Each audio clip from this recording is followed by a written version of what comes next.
जय हिंद जय भारत। मैं रेबल सदानंद पति आज आप लोगों के बीच रेबल फाउंडेशन के 11 करोड़ से ज्यादा समर्थक देश विदेश में आज गर्व के साथ ये कहना चाहूंगा कि भानु प्रताप सिंह जो मेरे साथ इस वक्त, बाबूजी आपका नमन करूंगा, स्वागत है इस प्लेटफॉर्म पे। और जी, और भारतीय किसान भानु के लिए हम कल भी थे यहाँ मौजूद, और पुलिस और पब्लिक की जो एक सहकारिता थी, किसानों की जो एक सहकारिता थी, उसके ऊपर आप लोगों के बीच थे। और गर्व से बोलूंगा कि रेबल फाउंडेशन का पूर्ण समर्थन, पूर्ण सपोर्ट हम भानु प्रताप जी, उनके भारतीय किसान यूनियन भानु ग्रुप को देते हैं। और इसके साथ सबसे पहले एक बार किसानों के लिए नारा लगाएंगे, जय किसान जय जवान, जय किसान जय जवान, जय किसान जय जवान। आपको ये बताना चाहूंगा कि एक परिवार ने जो भी कुर्बानियां दी, एक बहुत बड़ी कुर्बानी इनके परिवार ने दी है। और ये आंदोलन की शुरुआत को एक आध दिन या 2-3 महीने के नहीं है, सालों की उपज है। इन्होंने अपने परिवार के सदस्यों को खोया एक किसान की बदहवाली के लिए। इसके बारे में अतिशीघ्र हम आपके बीच एक डॉक्यूमेंट्री भी लेकर आ रहे हैं, जो मेरे फाउंडेशन के लोग शूट कर रहे हैं। लेकिन इस वीडियो में मैं मीडिया के तमाम साथियों को विनम्र निवेदन के साथ धन्यवाद देना चाहूंगा कि आप लोग जिस तरीके से इस किसान आंदोलन को और लोगों तक जो समाचार और जो सूचनाएं भेज रहे हैं या प्रसारित कर रहे हैं, इसके लिए देश और देश के नागरिक आपके ऋणी रहेंगे। और दोस्तों, एक बात आपको आज कहना चाहूंगा कि बाबूजी की तबीयत कल भी उतनी नासाज थी, लेकिन पुलिस के बड़े अधिकारी उनके कुशल क्षेम पूछने में आए। इस वीडियो के माध्यम से मैं अगेन रणविजय जी और उनके टीम के लोगों को धन्यवाद दूंगा, क्योंकि जब पुलिस किसी भी किसान नेता या किसी भी व्यक्ति विशेष के पास आती है और आउट ऑफ ड्यूटी लाइन आती है, निजी तौर पे आके भी अपनी चीजों के बारे में बात करते हैं, तो कहीं ना कहीं ये महसूस होता है कि किसान का ही बेटा है जो वर्दी में है और एक किसान पुत्र से मिलने के लिए आए या आलिंगन करने आए हों। दोस्तों, आज इस किसान बिल के लिए दो टूक जो इन्होंने, बाबूजी ने कल भी मुझे बोला था और आपकी भी जब ये बोलेंगे कि हम किसान बिल को वापस चाहते हैं, इसमें संशोधन नहीं चाहते हैं। बाबूजी, कल आपकी भी हमारी कुछ बात हुई थी, मैं चाहूंगा आप अपने विचार हमारे लोगों तक बताएं।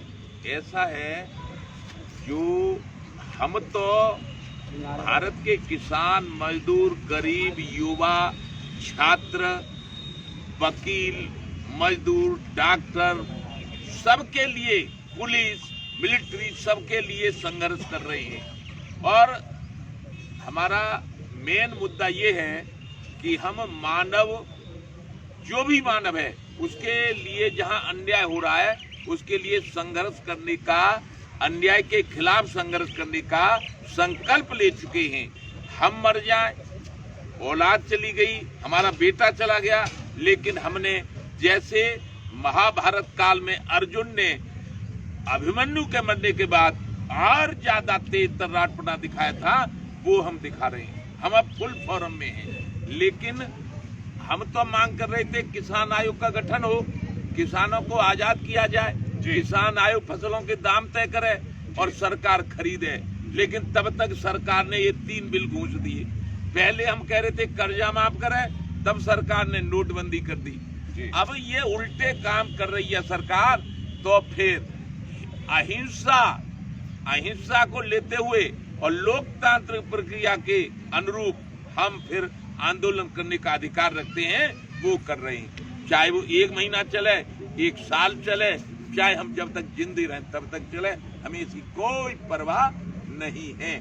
लेकिन ये जो गलत कानून बनाए हैं, इनको किसी भी कीमत पे स्वीकार नहीं किया जाए। जय किसान जय जवान, जय किसान जय जवान, जय किसान जय जवान। हम मर सकते हैं, मिट सकते हैं, बर्बाद हो सकते हैं, लेकिन भारत के किसानों के लिए इन कानूनों को स्वीकार नहीं कर सकते हैं। अच्छा, कुछ लोग ऐसे हैं जी, कुछ लोग ऐसे हैं, क्यों कि हम 40 साल से सबसे पहले माननीय राजीव गांधी प्रधानमंत्री से हम लड़े थे जी, और हम तब से सब प्रधानमंत्रियों के द्वारा बातचीत करते रहे और प्रधानमंत्री आवास में ही, क्योंकि हम लोकतंत्र के स्वतंत्र नागरिक हैं, हमारा अधिकार है प्रधानमंत्री के कोठी में, प्रधानमंत्री के भवन में जाने का। हम गए हैं, बात करिए। लेकिन ये प्रधानमंत्री एक ऐसे अजीब प्रधानमंत्री है जी, इनने तो जी समझ लो कोठी में तो जाने का, दिल्ली में नहीं घुसने दिए, नोएडा ही रोक ली। नोएडा दोस्तों, नोएडा में रोक लिए। आज भानु प्रताप सिंह, भारतीय किसान यूनियन भारू के राष्ट्रीय अध्यक्ष और उनके टीम के सदस्य और जो भारत के कोने कोने में उनके यूनियन के जो सिपाही हैं, ये वो सिपाही हैं जो किसान सिपाही है। क्यों? ये आंदोलन तो युद्ध से कम नहीं है भानु जी। ऐसा है, आंदोलन नहीं है युद्ध से कम। यह है महाभारत। उस महाभारत में जो द्वापर युग का महाभारत था, उसमें गर्दन कटी थी, लहू लुहान हुए थे, जाने गई थी। और इस महाभारत में संख्या बल का महाभारत है। हम यहाँ बैठे हैं, कोई गाजीपुर बॉर्डर पे बैठा है, कोई टिकरी बॉर्डर पे बैठा है, कोई सिंधु बॉर्डर पे कोई बैठा है, सिंधु बॉर्डर पे बैठा है। लेकिन इस माननीय प्रधानमंत्री जी ने, जो देश के प्रधानमंत्री हैं, जिसको देश ने प्रधानमंत्री बनाया है, और पूछो तो उत्तर प्रदेश की जनता ने बनारस से चुन के प्रधानमंत्री बनाया। उन प्रधानमंत्री जी ने किसानों को दिल्ली में नहीं घुसने दिया है। आप जानते ये है लोकतंत्र। बिल्कुल, ये लोकतंत्र नहीं है, अब है लठतंत्र, अब है धनतंत्र। लोकतंत्र तो फेल हो गया उसी समय जिस समय भारत के किसानों को दिल्ली में जाने से रोक दिया गया। हमारी समझ, भानु जी, हमारे लोग एक बात जानना चाहेंगे। आपने किसान आयोग की बात की थी, आपने मांग की थी, और इसके ऊपर आपने एक लंबा युद्ध लड़ा था, और आज भी कार्यरत है आप इस युद्ध के लिए। हम तो ओर से लड़ रहे हैं। 11 में आए थे यहाँ दिल्ली में, माननीय मनमोहन सिंह थे प्रधानमंत्री जी, और उनने 15 दिन जंतर मंतर में धरना दिया था। उन्होंने सारी बात मानी थी, और लेकिन काम कुछ नहीं किया। तो फिर 13 में आई जी। 13 में हमसे बातचीत की थी मध्य प्रदेश की पूर्व मुख्यमंत्री थी उमा भारती जी। उन्होंने कहा, दादा देखो दादा जी, ये कांग्रेस बेईमान है जी, ये कुछ नहीं करेगी। आप भारतीय जनता पार्टी का समर्थन करो जी, तो तुम्हारे सब काम पूरे हो जाएंगे। रमेश बाबा पूज्य ब्रज के ब्रज संत जी, जो मान मंदिर बरसाना के सर्वे सर्वा हैं जी, बरसाना में ही हमारा कार्यालय बनाया बाबा ने जी। हम भी भक्त हैं जी। और वहाँ क्या हुआ, बाबा सभी धर्मों को उपदेश देते हैं, इसलिए हमें भी बाबा पसंद करते हैं। तो वहाँ से हम जब आए तो बाबा से कहा, बाबा ये कह रही है उमा भारती, तो ये कांग्रेस वाले नहीं करेंगे। तो बोले भाजपा को समर्थन करो। भाजपा को समर्थन कर दिया। नरेंद्र मोदी जी गुजरात के मुख्यमंत्री थे, तब तक भाजपा के नहीं बन पाए थे प्रधानमंत्री जी। तब तक उन्होंने भाषण दिया, देखो बहनों भाइयों, देश के बहनों भाइयों, देखो भाजपा की सरकार लाओ। और हम प्रधानमंत्री बनते ही पहली मीटिंग में देश के जो कांग्रेस ने किसानों पर कर्जा कर दिया, पूरे देश में आत्महत्या करता है, उसको सबको माफ कर देंगे। ये हमारे पास वीडियो है जी। लेकिन वो बन गई प्रधानमंत्री, कर्जा फर्जा तो कौन माफ भो, वो है कि नोटबंदी में सब, नोटबंदी में आलू फेंकने लगा, किसान मरने लगा। हमारा भी बेटे ने आत्महत्या कर ली, ओम प्रताप सिंह ने जी, शहीद हुए। हम तो ये शहादत का दर्जा देते हैं। 35 साल का था जी, और 24 जनवरी सन 18 को मर गया वो। तो उसके बाद हमने सोचा, हमने उसके बाद 15-20 दिन कुछ खाया नहीं, मैंने हम ही मर जाए तो ठीक है। लेकिन फिर हमने सोचा कि देश का किसान मर जाएगा, एक बेटा तुम अपना खोए हो तो पूरे देश के किसानों को, बेटों को अपना बेटा मान लो और लड़ो। तो बस हम उठ के खड़े हो गए जी। हमने जाके आगरा, वो हैं ये कोई नाम है, अपने पुत्र के खोने के बाद, अपने पुत्र के खोने के बाद, ये एक अकाल मृत्यु नहीं थी, देखा जाए तो एबटमेंट टू सुसाइड है। और आईपीसी की धाराएं लगती है 306 की। आखिर किस लिए किसान आत्महत्या करता है? चाहे पंजाब का किसान हो, चाहे महाराष्ट्र के विदर्भ के किसान हो, निरंतर जुमले पे जुमले, निरंतर झूठ पे झूठ। किसान के नाम पे आज एक और अंधकार पूर्वक एक जुमला कि अब किसान डायरेक्टली अपनी फसल को कहीं भी बेचे। स्वागत है, आप आए। और मैं एक बात पूछना चाहूंगा, क्योंकि कल भानु जी से सवाल पूछा गया था। भानु जी, अगर आपको याद हो कि जिस व्यक्ति पे 3 बीघे या 4 बीघे जमीन हो छत्तीसगढ़ में, उत्तराखंड में, जम्मू कश्मीर में, तो माननीय प्रधानमंत्री जी और माननीय कृषि मंत्री जी, हम शब्दों का गौर करते हैं सम्मान पूर्वक। मैं आपसे पूछना चाहता हूं, शायद आपके मन में भी ये सवाल आता होगा कि जिन पे 3-4 बीघे जमीन हो, अगर वो अपने फसल छत्तीसगढ़ से दिल्ली में बेचना चाहे तो क्या साधन है अपने फसल को लाने का? क्या सरकार उनको कोई साधन प्रोवाइड करती है? क्या उनको दिल्ली में रखने का या उत्तर प्रदेश में रखने का कोई स्थान आवंटित करती है? आपने कहा जाके बेच लो, पर उस स्थान तक जाए कैसे जिसपे 3 या 4 बीघे की जमीन हो? इन सवालों के उत्तर नहीं मिलते। मैं एक बात आप ऐसा है जी, ये हल्ला कर रहे हैं सरकार वाले लोग जी, कि बड़े किसान आंदोलित हैं और जी। छोटा किसान तो खुश है। तो हमने सोचा जी। बड़े किसान को अपना माल बेचने के लिए रेलगाड़ी ले जानी पड़ेगी। ठीक है। तो रेल की वो लाइन बना नहीं सकता। अब जी। छोटा किसान को तो प्रधानमंत्री हेलीकॉप्टर दे देंगे, फुर ला दे बोरा 4 और फुर उड़ जाए।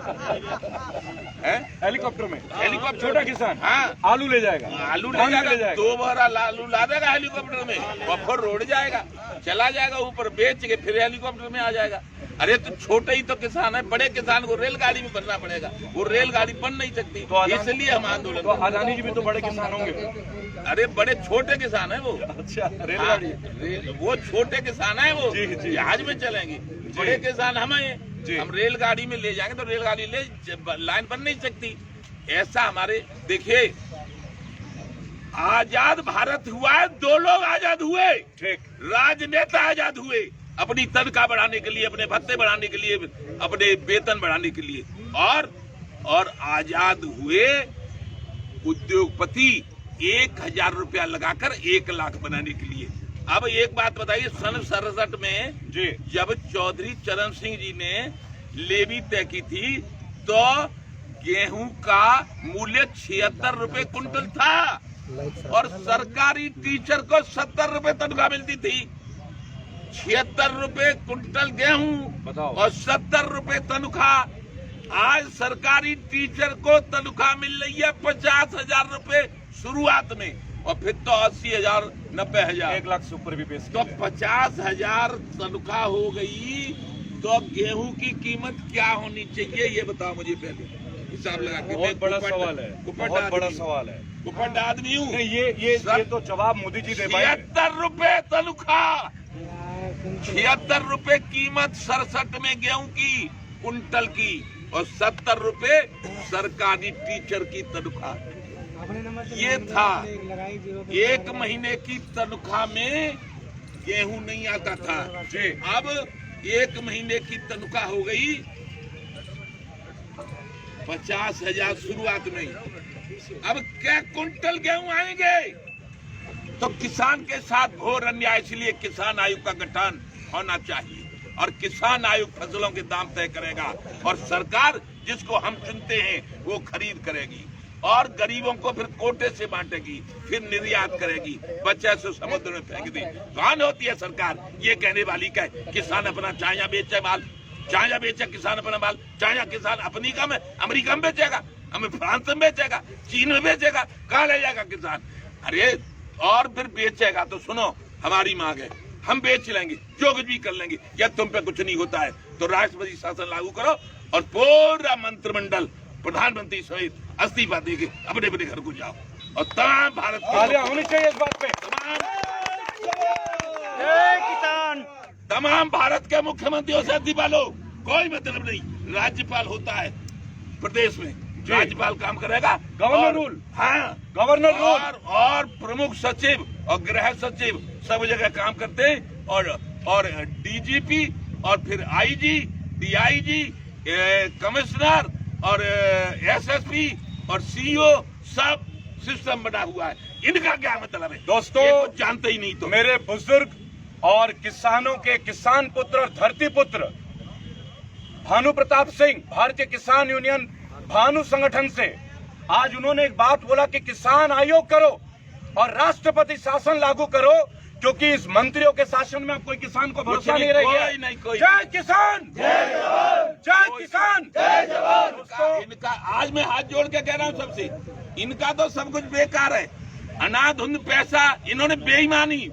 यदि राजनेता नहीं होते तो ये देश में बेईमानी शुरू नहीं होती। ये उद्योगपतियों से पैसा लेते हैं जी और उनकी बेईमानी करवाते हैं, उस पैसे को चुनाव में खर्च करते हैं और फिर हमारी ऐसी अब से थोड़ी देर में एक प्रेस कॉन्फ्रेंस शुरू होने वाला है, क्योंकि मीडिया के तमाम साथी शायद हमारा इंतजार कर रहे हैं कि हम इस लाइव सेशन को क्लोज करें और सत सम्मान पूर्वक मैं उनको इस सेशन का भी अंत करूंगा। लेकिन ये हमारी यात्रा का अंत नहीं है। हम रोज आपके बीच मौजूद रहेंगे। पहली बार किसी किसान आंदोलन में पुलिस महकमे के बड़े अधिकारी ने भी आके इस आंदोलन का कुशल क्षेम लिया है, मेरे ख्याल से भानु जी। हाँ जी, लिया है। और सुनो, डीसीपी जो है राजेश कुमार जी। सिंह, डीसीपी ने हमारा, हम ज्यादा परेशान हो गए थे, स्वास्थ्य से। हमें एकदम से लाल चट्टे, हमें ये लगने लगा था कि हम मर जाएंगे, बचेंगे नहीं। तो डीसीपी साहब ने हमको यथार्थ में दवा दिलवाने के लिए भेजा था, और यथार्थ में उन्होंने ये भी कह दिया था बाबा बुड्ढा है और इन पर पैसे भी ज्यादा नहीं है, इसलिए इनसे उचित पैसे लेकर इनका इलाज कर देना। वो इलाज कर रहे हैं। अभी भी हमें बुला रहे थे, लेकिन वही बुला रहे थे यथार्थ में, ये नोएडा वाले जो है। देखिए, किसानों के जो मशाल है, आज एक आंदोलन के मशाल बन के बाबूजी बहुत सालों से हमारे बीच है और तमाम किसानों के लिए अपने आवाज को प्रखर कर रहे हैं, और निरंतर अपनी गिरती हुई सेहत के बावजूद इस ठंड में वो अपना योगदान केवल देने के लिए समस्त राष्ट्र के किसान के लिए समर्पित है। दोस्तों, आइए भारतीय किसान यूनियन भानु प्रताप सिंह एवं उनकी टीम को अपना पूर्ण समर्थन दे, किसान आंदोलन को अपना समर्थन दे। जय किसान, जय जवान, जय किसान, जय जवान, जय हिंद, जय भारत।